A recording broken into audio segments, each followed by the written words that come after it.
Hey guys, I've had some people ask me what paper I use for making traditional comics, so I thought I'd do a little show-off video to show you why I changed the paper I use.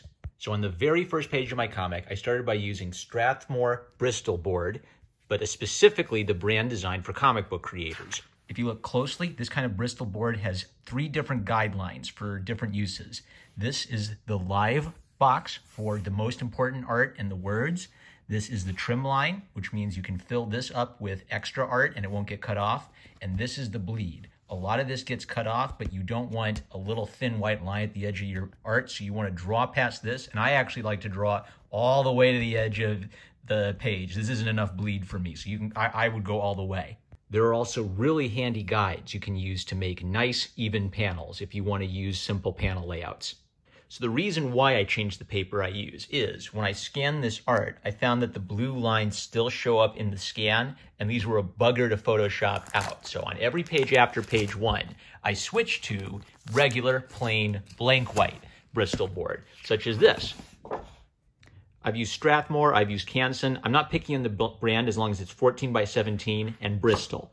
Some brands of Bristol board will have a smoother texture on the front and a more toothy texture on the back. The tooth is nice if you want a little bit more grainy texture to the overall look. And if you're using something like charcoal, it lets you maybe dig into the paper a little bit more. But it's really subtle, and I think you could use either side really fine.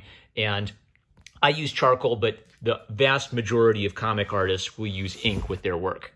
Now, even though I've switched to blank white Bristol board for the final art, I still use the blue line comic book Bristol board art for the pencil stage. And sometimes I've used what's called NP blue pencils. Sometimes I've used regular pencils. NP blue pencils were much more popular in the old day of comics, where you could Xerox this page and the Xerox wouldn't pick up the blue, so it would basically turn it visible and leave your black art. Modern scanners are so good they can actually pick this up. So to me, it doesn't make too much of a difference. The only problem I've had with charcoal art is that the charcoal art does not like to mix with NP blue or pencil, so I use a completely separate clean page for my charcoal art. But most artists I know of like to ink on top of their pencils, so they'll use this as a guide, and the ink doesn't create any problems with the pencil underneath. It lays down on top and gives you a really clean black.